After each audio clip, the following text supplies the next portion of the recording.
Welcome to Middle Fingers Up. I'm your host, Kiran, and today I have the privilege of sitting down with someone I'm going to say the word again. I had the privilege of meeting back in November of 2024, where we both came together to plan an International Women's Day event. Her name is Mano, and while I could go on and rattle off her titles, her roles, I just wanted to share what struck me the most about her is not her resume and what she does.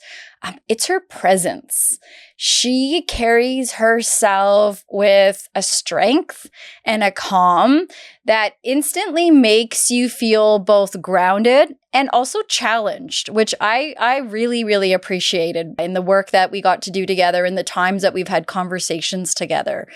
Mano is deeply rooted in the Indian community here, and through her yoga practice, she's been creating spaces for women not to just move their bodies, but also to meet themselves with compassion, especially during life transitions we don't talk enough about, like menopause. So today we're going to talk about the immigrant journey, women's health in our 40s, 50s, and up, what it means to care for ourselves beyond the just take a pill and get over it, the practices of meditation, exercise, compassion, all these sorts of things that can transform how we approach ourselves at any age. So if I can just say, before we get started, the word menopause, I'd love everyone to take a minute and just honestly answer what's the first word that comes to your mind when you think of that word menopause.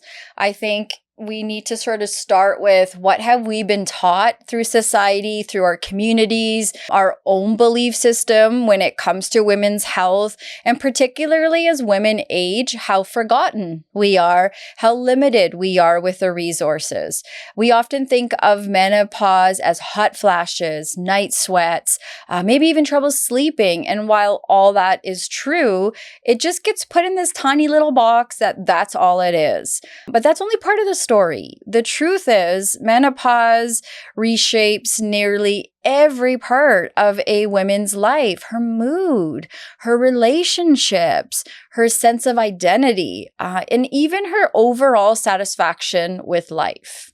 So there's lots of research done out there, but I always feel these numbers are skewed because it's underreported. A lot of women don't share because of the stigma that their own communities carry. But typically, when you look up stats, you see that research shows 40%, again, I think that number is low, 40% of women experience depression during the stage of menopause and midlife. Over 50% struggle with anxiety and irritability. And then there's more than 60% that report to their doctors about brain fog or memory lapses.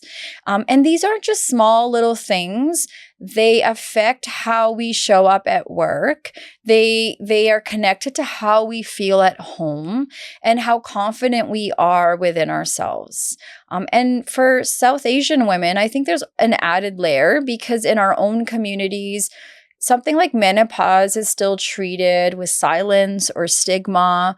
The expectation is often just push through, don't complain, be happy with what you have, and to keep taking care and caregiving for others while your own body is shifting beneath you.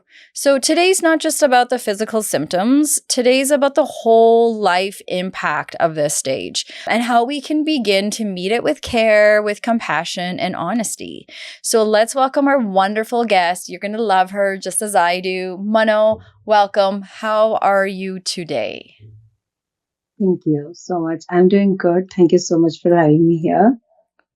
Yeah, thanks for being here. I'm so glad that we got together over the summer and you wanted to come on and you wanted to talk about your story, your experience. I love you. I Thank have you. so much respect for you, because I think we really get to know each other when we are put in high stress situations. And I had the privilege of, like I said, getting together with you and planning an event. And we all know how it goes when you plan events, good things, crazy things, stressful things. And you just always had your composure. You always thought about the bigger picture, which was all the women that would be attending. And that's really what you're all about, is taking care of the community, taking care of ourselves. I think you're a great leader in this community. So I'm so honored to have you here today. Are you excited to get into it? I am. Thank you so very much. I The way you said leader and these adjectives for me, I have never thought myself as a leader. Oh, I just do things from my heart, what I feel is right, and that's it. yeah. Well, So your heart guides you well. never thought that I'm a leader in any way. I just believe in being supportive, being helpful, and that's it. Well, I know that there's a lot of women out there that would agree that you do all those things. And I think a real leader doesn't even realize that they are one, like a genuine leader. So I'm not surprised to hear you say that, because you don't wake up and say, today I'm going to do this. I think, like you said, you lead with genuineness and your own life experience. And I want to get into that. So I know we're going to talk about menopause, but I'd like to start with your journey. I think it's always important to amplify voices of our immigrant community. And I love when women like yourself come on, because I think it's important to connect your story to the rest of the listeners out there who don't have similar stories and don't understand what life of an immigrant is when they leave their country, whether it's by choice or not. There's still a process you go through. So when you first came here as an immigrant woman, what's a truth? What's something about your journey, your experience that people don't really ask you about, but it's something that really shaped you and really something that you kind of worked through when you got here? When I came here from my province, I'm from UP, and not many people come here from UP. Like UP is a state in India, Uttar Pradesh, and and then we didn't have one single person from my state who I knew here. So I just came and had one common friend. We used to talk a lot back in India in our cabs. So one person mentioned, "Oh, you're going to Canada." I said yes, and then fast forward after 2 years, he came and he said, "Oh no, what happened? You were going to Canada." I said, "Yes, I'm going next week." And he said, "Oh, finally you are going." I said, "Yes, next week I'm going." So he shared a number of this person whom we I didn't know at all. I called him, and that was the only person I knew in Canada.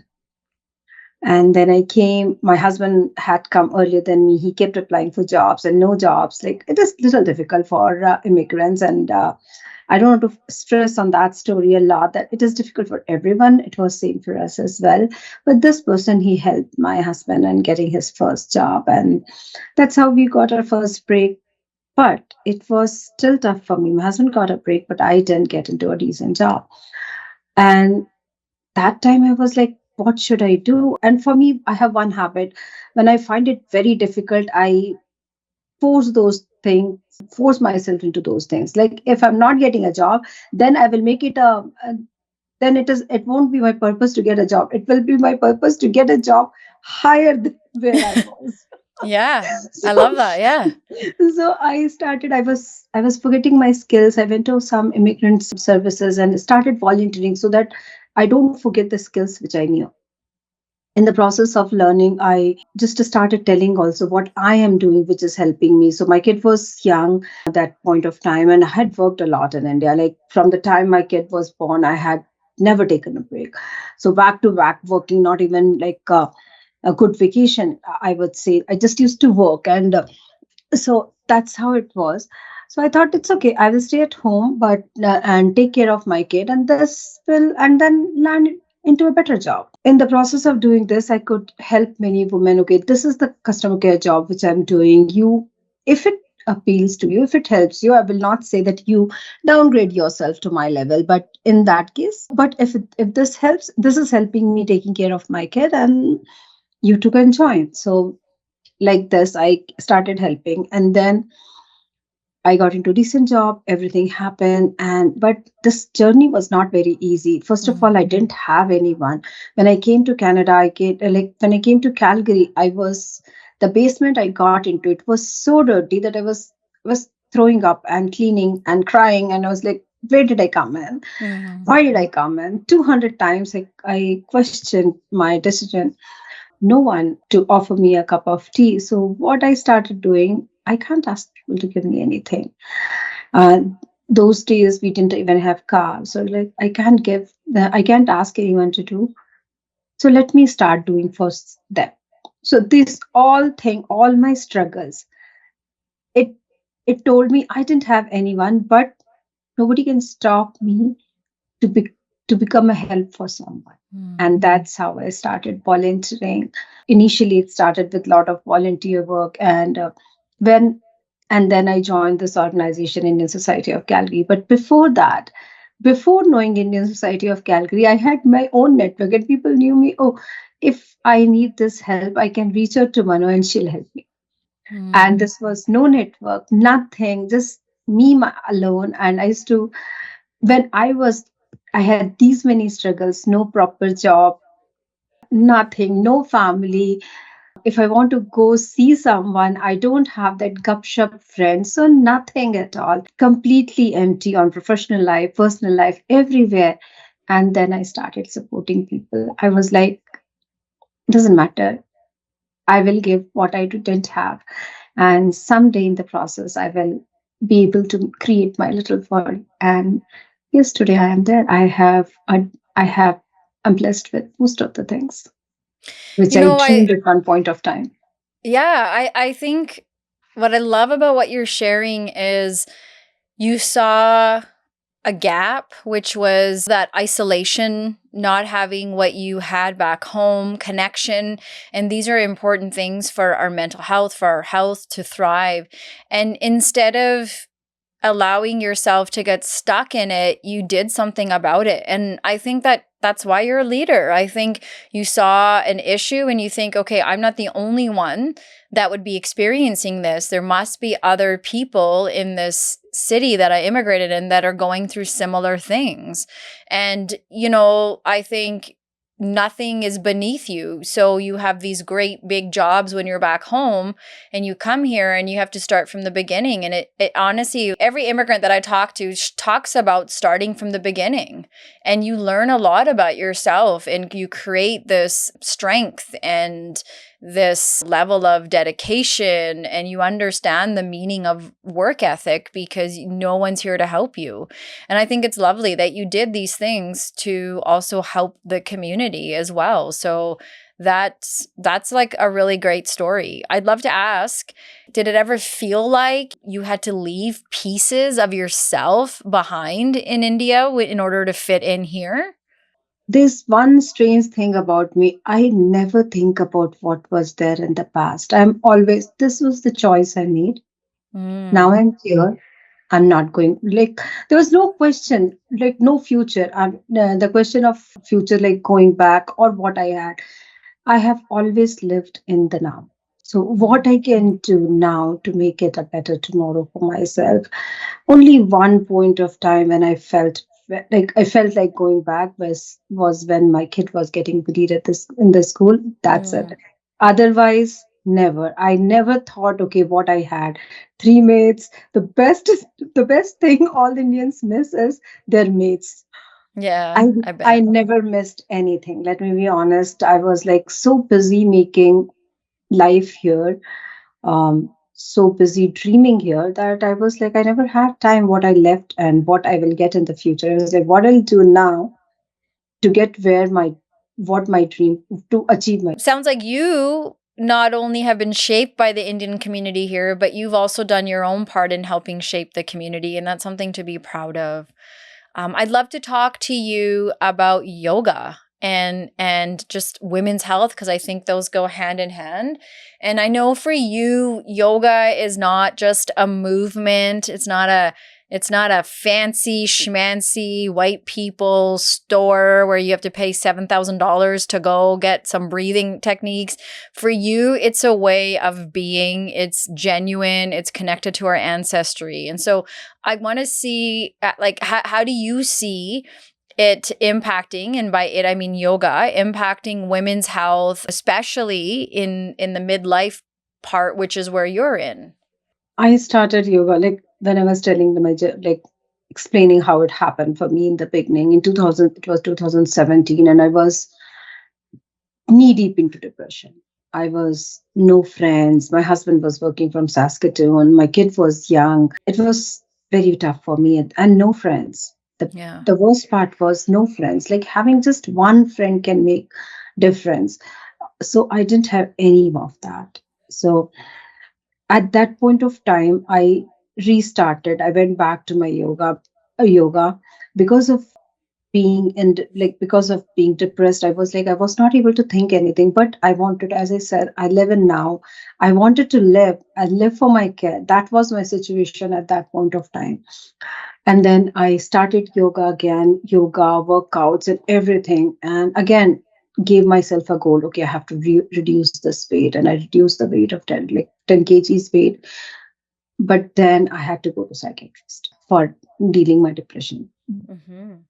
The depression doses what it did. It started slow, but from mild, it went. I went on steroids on within 4 months, and nothing was happening. No changes. Only one thing which I saw was helping me was my workout. But I cannot stop medication because the moment I stop medication, I used to cry again. Then it was fast forward 1 year, and my major reason of my depression was no friends, no family, and then my job was everything for me. I really put in a lot of effort in my job, and I was getting fired back to back. I'll join one job, and no reason. I will achieve all my targets, but still something was off. I will not blame anyone here, but something was off, and it never used to work out. Then this happened. I got fired, and I went to psychiatrist, depression, and all medication. Then I got fired again in 2020. And I had my appointment with psychiatrist, and I said there is no point coming this week because I'm anyways going to cry because my job is the reason of my depression, and it has just happened. So if I come, I'm going to cry. He said, okay, let me postpone the appointment for next week, and then he postponed the appointment. In 1 week, I didn't cry, Mm. and I told him I didn't cry at all, so I don't think I need medication. And he was like, okay, so don't take medication. The day you feel like crying, then only you should take medication, or you feel very depressed. And you won't believe, when I went to psychiatrist, I was suicidal. I was, Mhm. and we have a history of, I have a history of suicide in my family. So I used to look at my kid and I used to cry, I don't want to die. I Mhm. want to live. And then I called all the support system, whatever I can reach out to. Canada has best support system, which I will say. I got the needed help, but then after doing yoga, when I told doctor that I don't need medication anymore, I believe, and this is what has happened. In that period, in 1 week, I realized what is that which has helped me most. Was it my tablets or was it my yoga? Then on doctor's consultation, I stopped taking medicine for one week. No crying. He called me. I said I didn't cry. He gave me 1 month. I didn't cry. None of my close friends even knew that I have been fired from work. So that's Mhm. how strong I was. And that period of time only we had this biggest Indian Independence Day celebration. I went. I could manage the coordination of the event. The event was successfully completed, but nobody in my circle knew about it, that this is what is going on. So that convinced me, okay, what I have done differently is just added yoga to my life. And that's when I made yoga as my mission. So anyone with my flyer also says, if you have clinical depression, please claim your 25% discount. If you can't pay, talk to me and I can make it. Like, there are a lot of people whom I have given, I love to offer free classes. Some take, some don't. The one lady who took the classes, after 1 year she messaged me saying, I'm off depression medication. And that's the true reward for me for yoga. So Wow. that is what I try to achieve from yoga. Uh, Help someone. And these things, depression, menopause Mhm. again have a lot of mood swings and a lot of hormonal change. And if I don't do yoga for a day, I'll feel like crying again. But then I'm like, okay, no, instead of crying, it's better to do do a yoga and be happy. It's a release. I just want to say at this point too, like, thank you so much for sharing what you shared about your personal story with depression. I think, like, I don't know if you know this, but just even sharing this here in this space, you're breaking the stigma. You're encouraging people to share what's going on in their world. And a lot of our community is in the same boat as you with depression or other mental health struggles, but it's so lonely and isolating because there's worry of judgment. We do our own judging, and there's a lot of fear of what will people think, and I can't talk about it, and I should just not. And I think the fact that you are honoring it by sharing and talking and creating a space for the women to be able to release in the way that you do, that's huge. And I honestly think you should feel really, really, like, proud of yourself for not only just talking about it today, but continuing to encourage other women from the community to do the same, because there's so little education within our community about why we have the mental health struggles, our history, all of these things. Sometimes that history is lost. We don't know it in the same way because we don't talk about it. And the way we view some mental health issues back home is different here. So good for you, because you're also paving the way for your son. You're also helping him break a barrier should he ever experience that, that there's a safe space, that we have to talk about these things in order to address them. So I think that's amazing that you shared that today. So thank you for that. Yeah, I really want people to know it hurts. And mm, actually, doctors are doctors, but then I'm not in any way challenging their education. But this is my personal experience. Those steroids didn't help me. But again, I don't say that you shouldn't go on like what doctor says. For me, what helped me was my Yeah. yoga. Yeah. So I did take medication, but then it was like forever I would have um, written medication in my destiny had not I practiced yoga. Yeah, I think it's a good point, and you're right. Like, everyone's journey is different.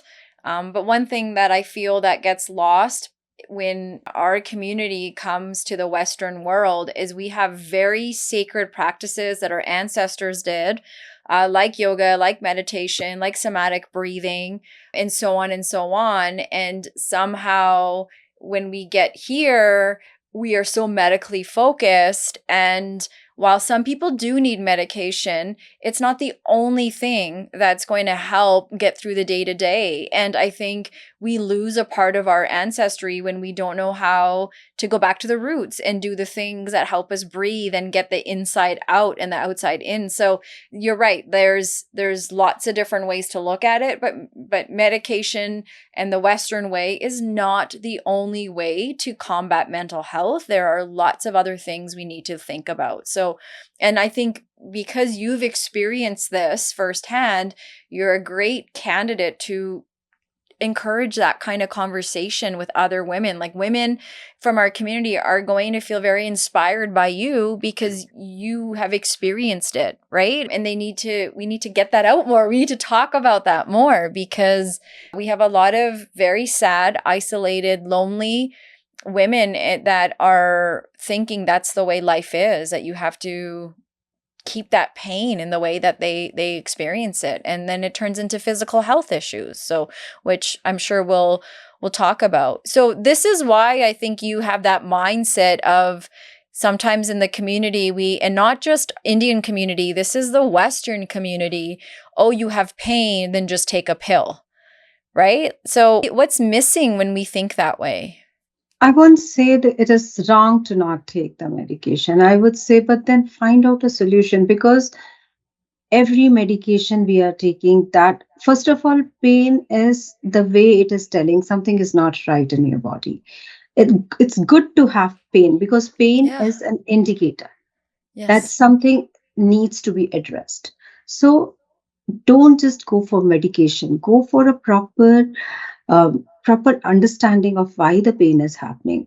We never get pain without any reason. Am I Yeah. right? Yeah. We get headache when we are overtired. We sleep, we get better. Or different reason, like I have shoulder injury and it hurts. But when I don't deal with it, I take medication, then it will subside for some times. And if I'll keep taking medication, then it will go spoil my other part of body, Yeah. because it's a temporary solution. It's not a permanent. It is not made permanent solution. We are not prescribed medication in our food, morning, evening, Yeah. afternoon we can have. So that is an alien thing, and nobody which is nothing which is alien will fit. So Mm-hmm. you have to look for a permanent solution for yourself. Mm-hmm.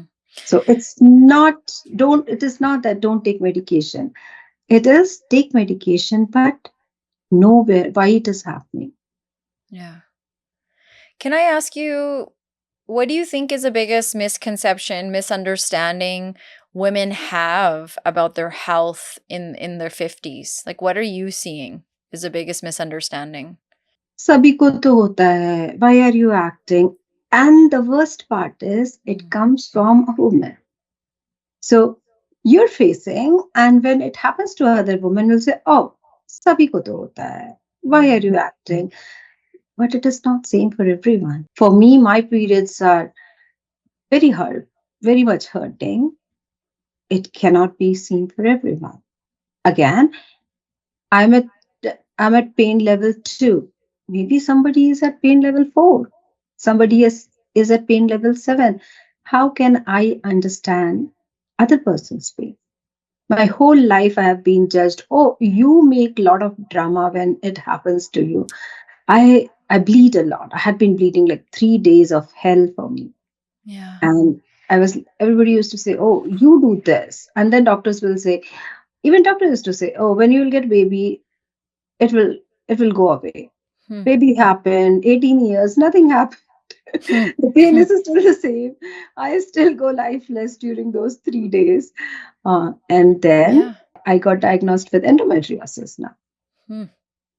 So I like it is not normal to have pain. Pain was anything which happens to us once in a while is not something which is how we are designed. Let me say Yeah. it this way. So periods are made, but never it is not supposed to be that painful. But if it is happening, there's something wrong there. Go get yourself checked. Yeah. Don't have this. First of all, don't go by others norm. Nobody is living your life. If you're having pain, you are feeling, you go see doctor. Why do you think we say that a lot? That, oh, it happens to everybody. You know how you were saying that? Like, why do you think that's the first thing we say when someone's presenting their pain and we say, oh, you're being so dramatic? I will not, like, I stopped saying for the reason it was said to me. Because every time I complain about my pain, people said, oh, it is like this for you. Yeah, but So why do I you knew think the people pain say that? Like, it's because you're right. You're because it not was saying said it. to I'm not saying them. it. But most of the women around us, or men are the worst who don't know what it means to have their period, but they sure have a opinion about it. Why, as a community, that's the first response is, well, everybody has pain. Not many, because I changed because I wanted to break this chain. I wanted to be different. I knew what it means, how it hurts when anybody says it happens to everyone. But when you go in the past and look at your grannies, aunties, and all, they will come with this statement, "Sabhi ko to hota hai," Yeah. right? So Yeah. it was like that. They have heard it and they felt that it is a regular, usual thing. People are saying it in the past, so this is the only fact. Yeah. So people were made to believe this, but people like you and I and whoever it is who says it is different, I think we are the ones who are breaking this chain. Mm-hmm. Yeah, I think I agree. I think there has to be continual conversation. And you have a son, I have sons, and I think we have a huge responsibility as mothers to Indian boys, or just any mothers to any boys, to help them understand too. They may not be a woman, but they may be in a relationship with a woman. Their mother is a woman, their sister, and maybe one day they'll have a daughter and a wife. And I think we do a disservice when we hide this kind of conversation about periods and pads and blood and all that, and we really restrict our boys from it, that it turns into being something so weird. We're the reason why we are so secretive because of them. And then we grow up thinking, oh yeah, this is normal, this is normal, until you have maybe a really good doctor or a woman in your life that's like, this is not normal, honey, we gotta deal with it. And I think the conversation has to continue and continue and continue, because cycle breaking is exhausting. It's not easy, and when you're just starting it. So do you have advice for other women or even men that are listening today, and how they can be part of the movement in breaking this cycle and getting away from the, oh, it happens to everyone? What's one thing they can do to stop that? I told my son when he told me, "Mommy, this chapter was today. We were taught this in this school." Then I asked him, "Do you have any more questions around it?" He said, "No, I don't." Then in the next month, I told him, "You were taught this in this school. So 3 days in a month, I am like this in back pain. So maybe I'll misbehave those days. So I'm sorry about it, but I'm letting you know so you don't react to it."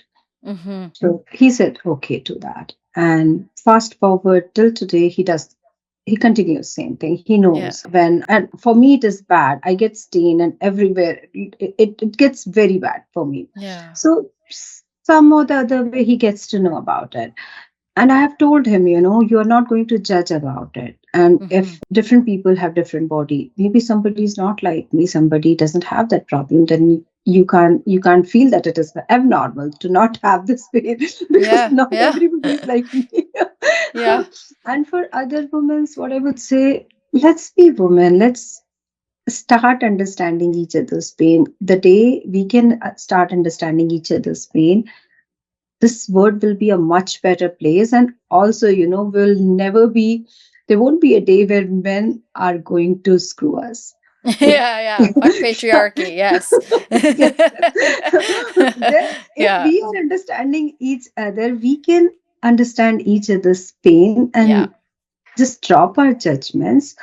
We'll be able to help each other, because Definitely. that is Yeah. what was the thing we had seen in the past, right? Yeah. Granny did to mother, mother did to daughter-in-law. But now this generation is breaking that chain. Yeah. Yeah. I agree. And I think what I hear you saying is education. So I love what you do with your son. I had a very similar story I talked about before with both my boys, and helping them understand the cycle. And I think for people listening, particularly people that are listening that live in Alberta, that have young children going to school, I think we have to understand that the government has now passed a new way of health education. And before, your child, usually in grade 5, would go to school and automatically they were taught about health and sex education. And now the government has changed it, and it's called opt-in, meaning as parents, we have to be very careful and look for forms to fill out and tell the school, yes, I want my child to attend this. And I think there's lots of controversy out there about why kids should not be taught about health education. And I really hope we all can understand that when our children at a young age start to understand what their role about health, sex education, consent, all that is, then we're breaking the cycles of sexual violence. Then we're educating our boys, our daughters to live in a safe place. And when we don't have that, our kids are growing up finding out this information in lots of other ways. And I really encourage parents to pay attention in Alberta when those forms and those emails are coming, and we really should be encouraging our kids to get that health education. And it's still our job as parents, like you said, when your son comes home, they're going to have questions and we have to explain things to them, but the body is biologically doing things, and if we are not teaching our kids what that means, we're doing them a disservice. And our daughters, we can't just hand them pads and say, okay, there you go. That we have to honor. It's I think we think the period is just disgusting, but then we all want to have children, and we want our daughter-in-laws to be fertile and get pregnant, and we have to understand there's a connection. Like, a period is a very sacred thing, and it's a good thing, and it's our health. And those of us that are getting older now, every month when I get my period, I'm like, oh my God, I'm so happy. Like, my body is still healthy, right? Where when I was young, I was taught, oh, it's a burden. So I think we have to start to flip how we look at some of these things, and honor our bodies and biology in a way, instead of being afraid and saying, oh no, that's too much information. It's not, because it's happening to us. So I don't know if you want to add anything to that before we start talking a little bit more about menopause. Anything else you want to say about yoga as well? For me, I encourage everyone to do yoga. Like, just feel it for not only yoga, actually. Do any kind of exercise, anything of your choice, which gives you, like, which is a bit of exercise, like workout for you, which makes you happy. For me, it is yoga. Yeah, I would 100% agree with you. I think there is research out there, even for just the Indian community, South Asian community. We are generations of surviving, and we are only now breaking barriers and thriving. And we are only now understanding what physical health means, what mental health means. Some families, they figured it out, but most of us don't really understand the impact. And I also think it's important to figure out, especially what age we're in, because what I used to do for exercise in my 20s is actually not what my body needs in my mid 40s. I need more low impact, more heavy weight. Something like yoga is really important. And so I would agree with you that we do have to encourage us women to educate each other and be more curious about, how can I have movement in my life? Because there's a huge connection to mental health and physical health when we have movement in our life. So at the end of this episode, I will ask where people can get in touch with you as well. So in case if they're going to your class, and the beauty is you do online sessions. So anyone from anywhere, we have listeners that are outside of Alberta, outside of Canada. So anywhere people can join at any point to have a yoga session with you, which I think is great that you reach people that way. Can we talk a little bit about, actually, do you have any stories about women that have been attending your sessions? Anything that you want to share that women are proud of or you're proud of that have attended your yoga sessions? The previous question I answered, I felt that I spoke out of place there about an experience, but that experience is very, very close to my heart. I was thinking, should I continue with teaching yoga or not? And then in the process of contemplating, I was like, I'm going to India. I want to spend some time with my kid. I'm going to shut it off for some times. And then I'm getting this message from a lady. You offered me free class. I offer free class during Women's Day, 1 month of free classes. Come and try for yourself.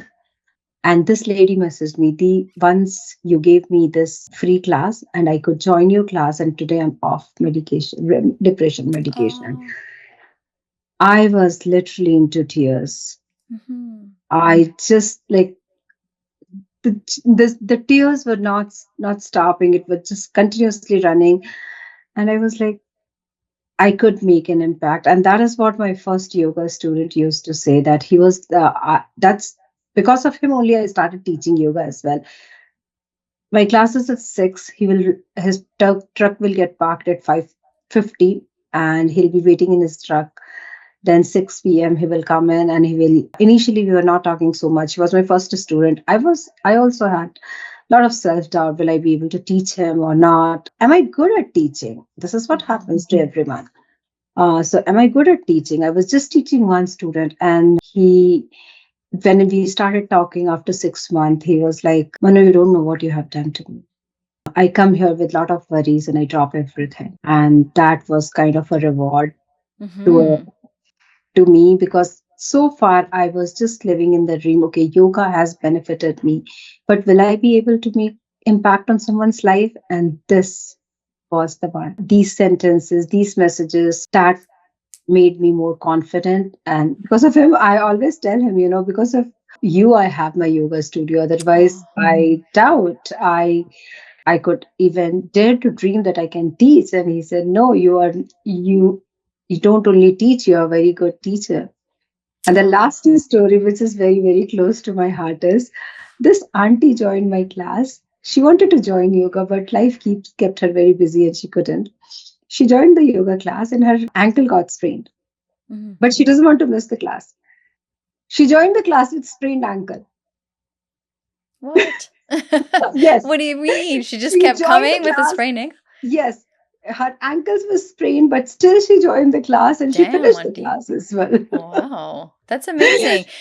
There's that must mean there's such a like energy with connection there that you are so committed, like your first student, this auntie, like they don't want to miss it. They're getting some like a community feeling from it. That's amazing.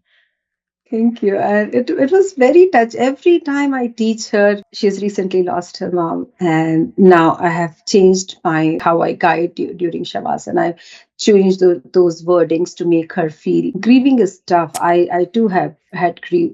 I actually I'm still grieving for my mother who I lost 22 years back.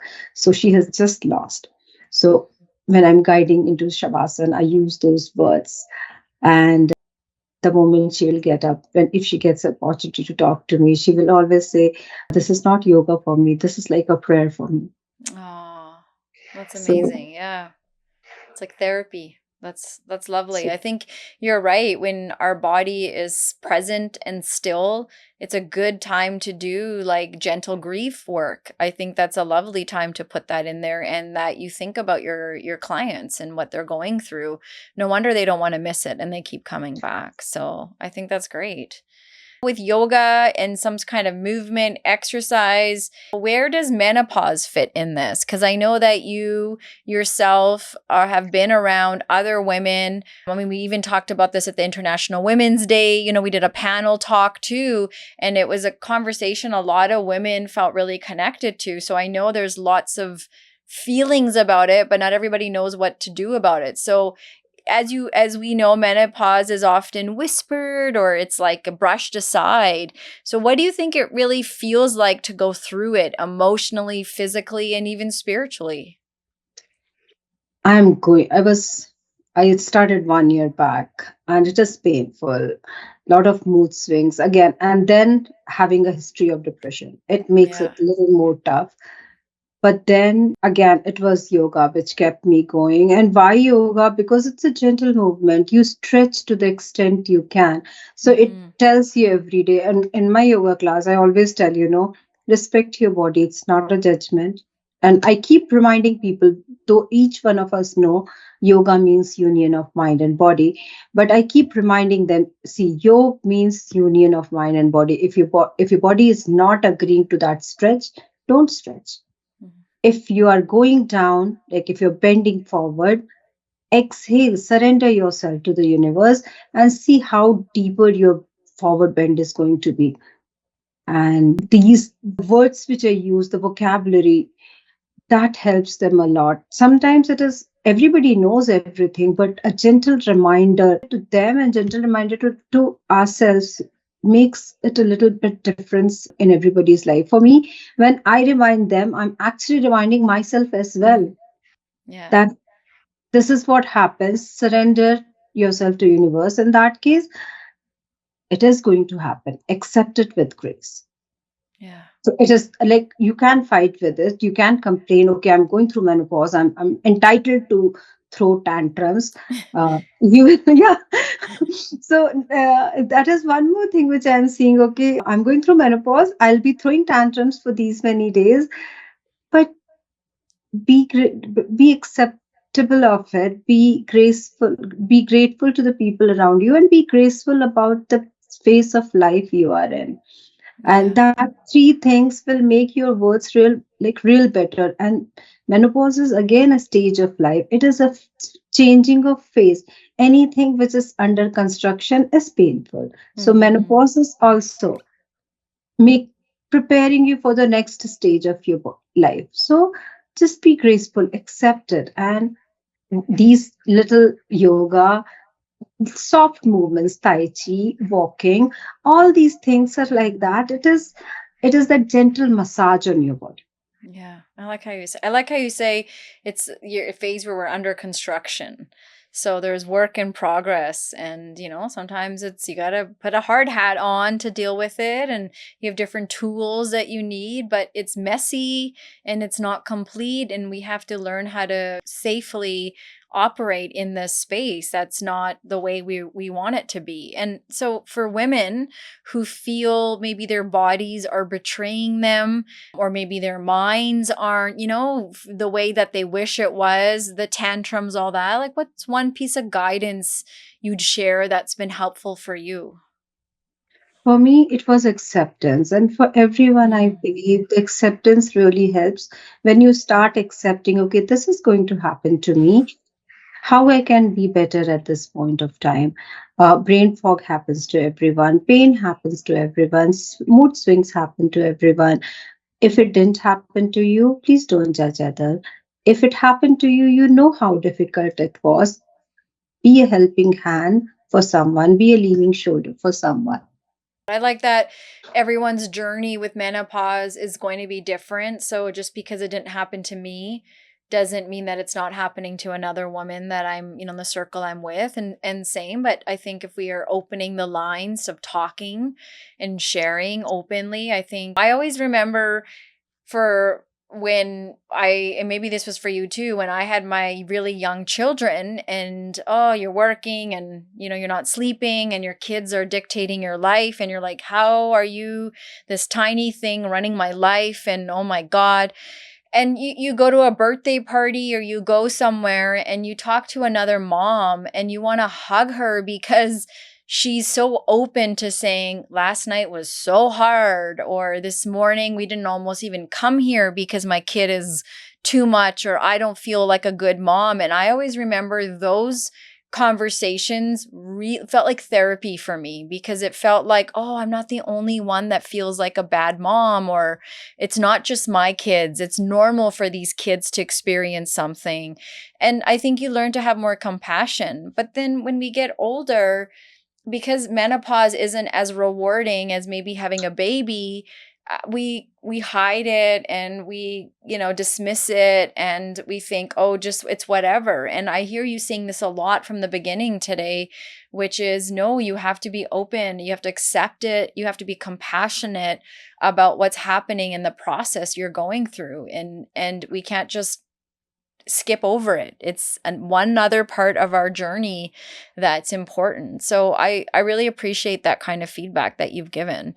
Is there anything else about the world of menopause, and maybe for some of the men maybe that are listening today, that we can give them some advice? What would you say to any men that are listening whose wives might be going through menopause? It's not the advice just for the menopause days. It's like it's forever advice. Be kind with your words. Your words have so much power. Mm.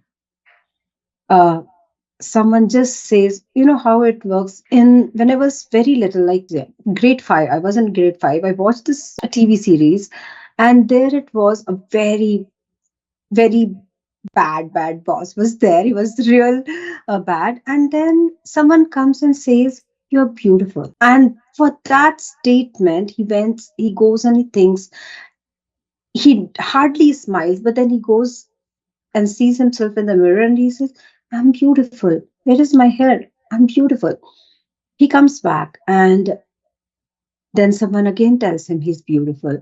And then he's a changed man. So this guy, this person, this lady, whoever is was that, he was very brutal, very uh, he was like real. He has not this person, this lady has never smiled. She has never smiled in the office. Just by saying you're beautiful, she started smiling. So, and this happens in real life. This was like I watched it in grade fifth. Mm. And now at this age, I still remember how it can impact a person. Just Yeah. saying someone, don't be like a flatterer. Don't just make a incorrect thing. I will not say anything with to get my work done. I'll say only when I feel about it that this is real. And this series, I have experienced it so many times in my life. Whenever I have said good things up to others, like simple thing in yoga, when I say gauge up, the moment their gauge goes up, their body goes there.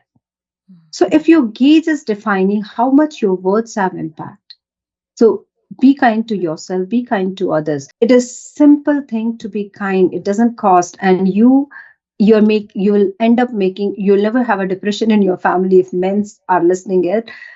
If you just can say thank you for the work you have done. You're beautiful today. Don't if she's not looking good, don't say that.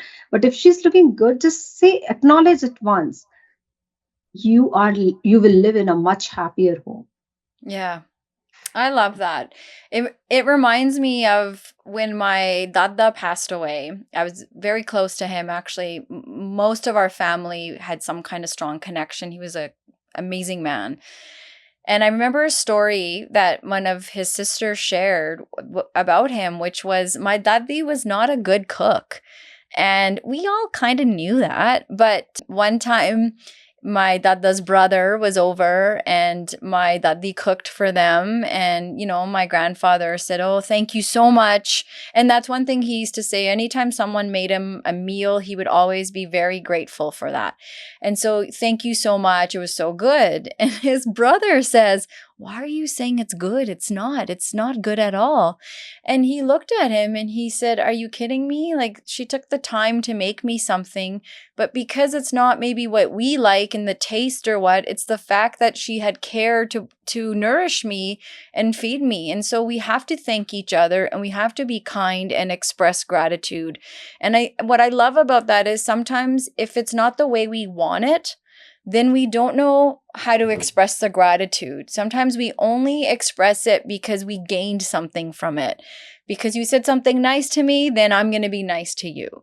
And I think in a community we have to understand, like, it's not what are the people around me doing for me to be trusted. It's not what are they doing that I can trust them, but it's what can I do so that I trust or the community feels something for me. And I always love that my dada was that way of you have to give in order to get. And who cares what it tastes like? The fact that someone's doing something for you. And it reminds me of this story you share of it's a ripple effect and it makes the environment that we live in so much healthier and manageable when we can take the time to say thoughtful things to each other. So, yes, my husband drives me crazy about his socks everywhere. And yes, I drive him crazy about the things I do. But if we can each take the time to look at the things that we love about each other, then we can deal with the socks and the other stuff. But if we're always expecting something else, I think we don't live a very fulfilled life because it's like, it's like we have to be willing to see kindness from others as well. Let's talk about something that you shared when we met over the summer. And I love this and I want to talk to you about this. You went to India this summer and you went to the motherland with your son because he's entering uni, right? And this is a trip you wanted to do with him as he's becoming an adult and entering a different phase of his life, just like you're in a different phase of your life. And I don't hear a lot about this in our community. And so I was very humbled by it. And I want to hear from you. So what made you decide to do this? What made you decide that you were going to do a mother-son and your husband didn't even go, it was just you and your son. What made you decide that it was going to be the two of you and you were going to do this? First thing was I was a little greedy. I wanted I wanted to have all of his time to myself before he leaves. Oh. So, I was calculating, okay, 24 hours in flight, he'll be right next to me, he'll leaning over me, and all those things. I was always like this, that crazy thing. I used to run from home to take care of him. It's Oh. like my most prized position. He was. So when he will lean on my me to sleep, otherwise he'll be in his room, I'll be in my room. He will, when Yes. how teenagers are. But then in the Yeah. flight, when you don't have a space, you will sleep on mommy. So just to enjoy, so that he can sleep on my lap, I was awake as much longer as I can, so that he can sleep on me. I can feel him before it's enough, like before he goes away. So that was one. I wanted him to take to all the relatives, so that he can get blessings of each of one of them. And then we were planning something, and he said, "Mummy, let's go there." And Mummy was all the moment where he said we go there, Mummy will immediately book the ticket, and I'll book the ticket from Canada, so nobody can tell me what to do, what not to do when I'm going to India. Because happens, right? Where parents will Mm. say, okay, they also have their expectation. There's nothing wrong, but this trip was a mother-son trip. So I wanted to do everything which he wanted. So I took him to places. I took him to my in-laws' place. There, I loved how everybody loved him. Oh. He getting pampered. That was the best thing for me, to see him getting loved and hugged by everyone. Whatever gifts he got, so when we returned for his university, I made him wear one, like, shirt given by my in-laws side, and jeans given by my brother, so that he is going with the blessings, is he shielded and all those things, all their blessings. So that's how it was.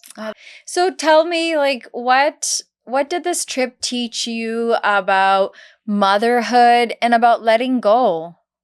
Letting go gracefully. You love someone, but that doesn't mean that you have to stop them. Uh, no, but I knew when we were start like applying for universities that he's going to go, but then there was option. He was not a kid who wants to, like, if you ask him which university you will go, his answer was never like out of Calgary. Mm. He Mhm. was like, wherever good university I will get admission. 80% of students are staying back in Calgary from his class. I could have opted for that. But then love means to empower, love means to give wings to them to fly Mhm. and let it go gracefully. And it is Yeah. not, and he's not gone. He's growing. Yeah. He's developing himself. He's becoming a good human being. It is also a test of my parenting. What job did I do? How did I Yeah. do it? I had more trust on my parenting than on anything else, on like trust on environment, what he will get into. But I had trust on my parenting that whatever is the situation, he'll be able to deal with it. Yeah. So That's so well said. I think good for you. Very good mindset. I think these transitions from our babies to then like even preschool can, the more freedom they get, on one hand it's good for them, but on the other hand it's hard for parents, and I think moms more. But then this whole phase of university, and even when they're getting married, you're enjoying it, but there's a little bit of grief in there too, because you're like, okay, now you're your own person. But I love what you said. It's a good test to see, hey, I did my job now, and now it's his turn to figure out the world, but I'm still here. And I love that. And my question to you is, how do you think moms, dads, parents, how can they prepare themselves, not just their kids, but prepare themselves when these transitions happen in our children's lives? for me, what helped me was what what will be good for my kid. Yeah. Like, if this is good for him, this has to be good for me. I will find it funny. Not many people who know me who they feel that I will not let my kid get married because his wife will come. But Yeah, yeah, guys, yeah. before saying these statements, if I'm really loving someone, why will I be obstacle in his happiness? Right, Right?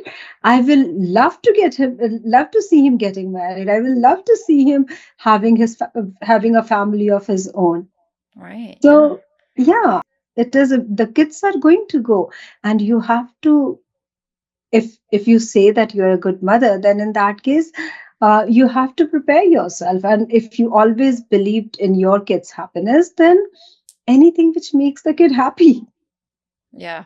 I think right? that's a nice way to put it. Well said. Well, I wish him the best of luck as he enters university. I think it's a really great experience and a training for becoming an adult, and good for him to go, and I wish both of you the best. Thank And you. I think it's wonderful. I think you should write about your experience on this trip with him so you remember it, because it's not common that we do this, and I'm sure you're going to have so many memories for like that you will always have with him, whether he's sleeping on you in the airplane or whatever it is that you get to have him meet other family members. I think that's so cool that you guys went and did that. It was a good, when you told me that, I was like, oh, I love that. I think that's so cool for me to look forward to when my kids are at that age. So thank you for that idea. I thought that was amazing to go, and for a mother and son to go together as well. I think that's amazing. It's a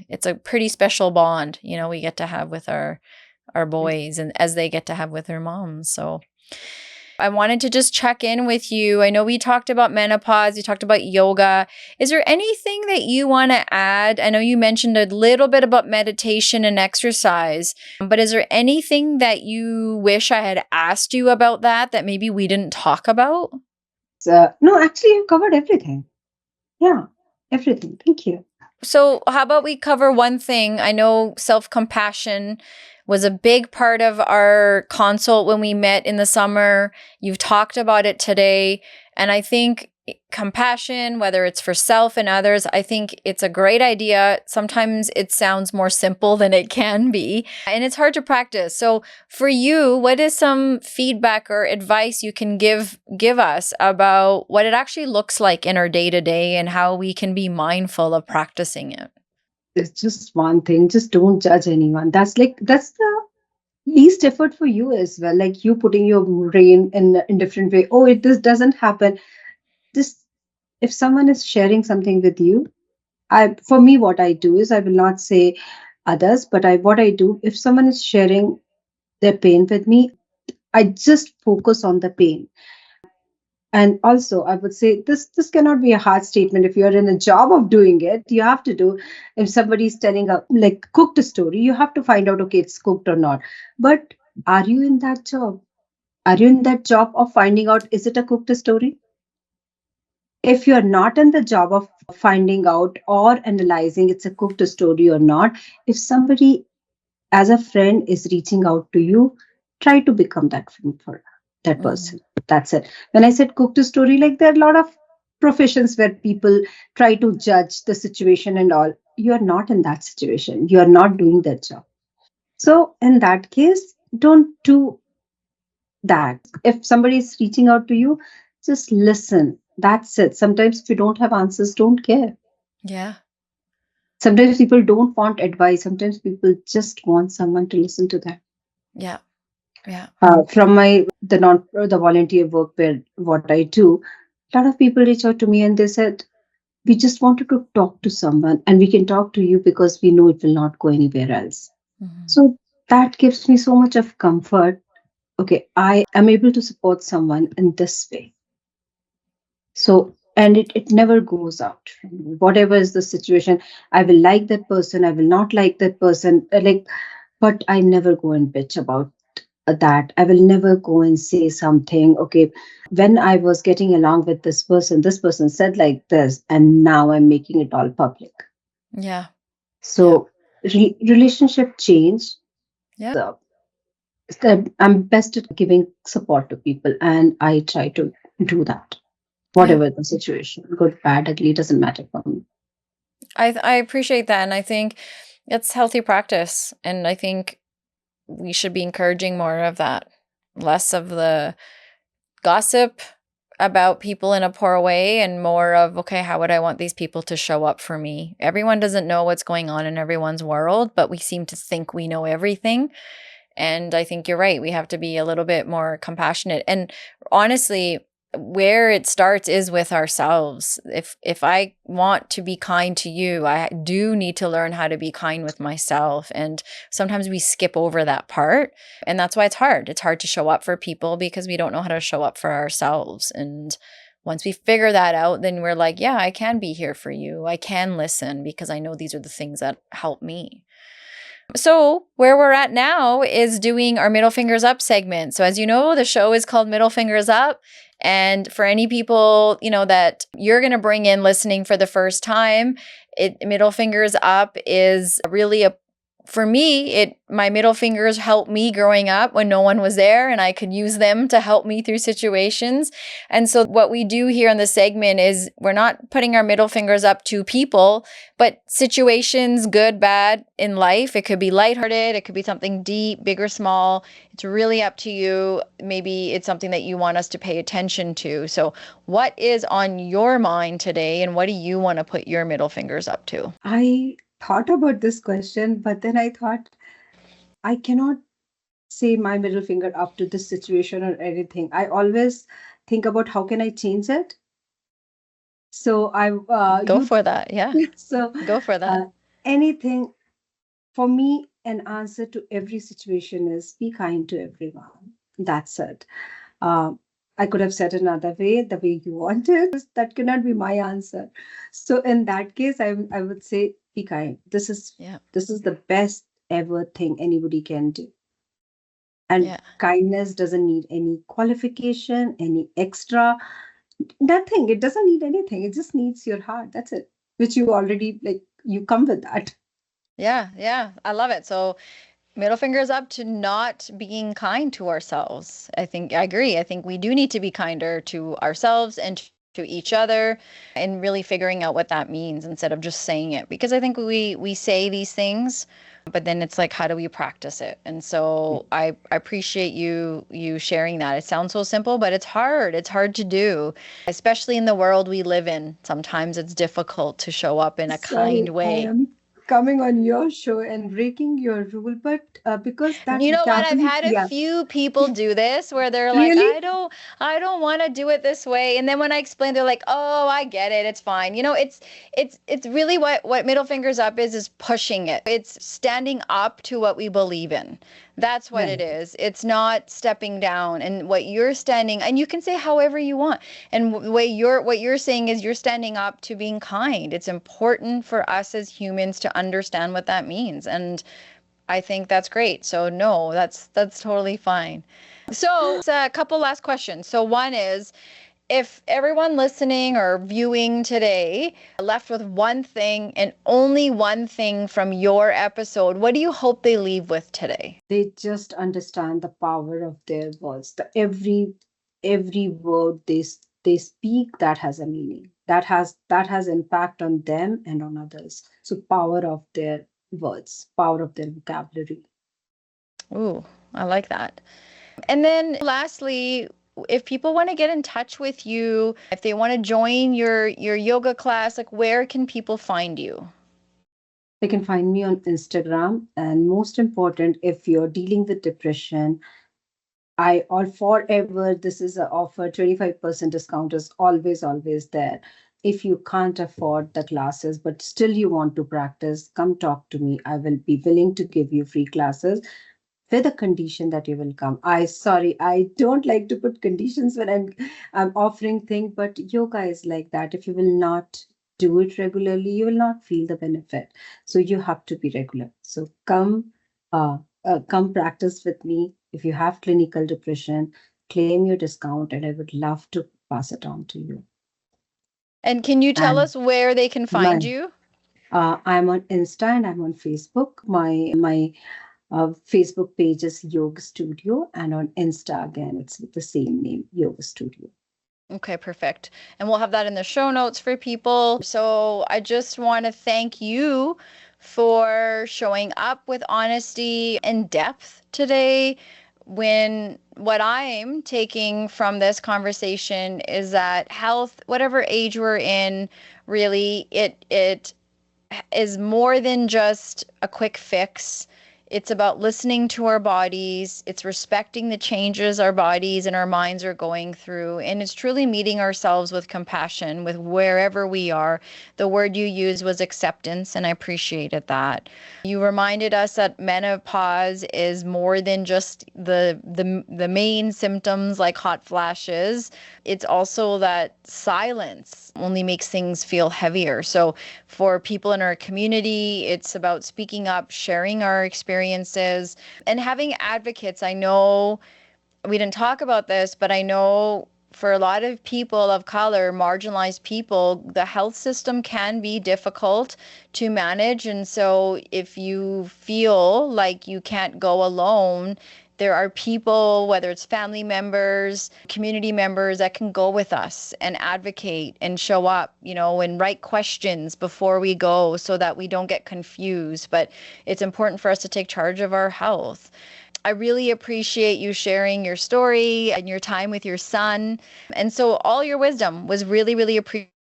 And for those of us, I always say that tune in, these conversations are door openers. We're just starting to scratch the surface. We're just starting to talk about our experiences. And so we encourage feedback always. We encourage you to tell us how you want to add on to this conversation. If you want to share your story, you know where to find us. Any last words from our wonderful guest? Thank you so much. I truly I never trust myself, and I thought that I will not be able to do this podcast. But then thank you for trusting and having me here. Oh, I'm glad you reached out. I said I was honored. And honestly, you're a great example of stop fighting ourselves and start befriending ourselves. So I'm glad you reached out. I'm glad you challenged yourself and you came today, and you're going to reach a lot of people that are going to connect with the similarities of what you experience day to day. So thank you for that. I appreciate it.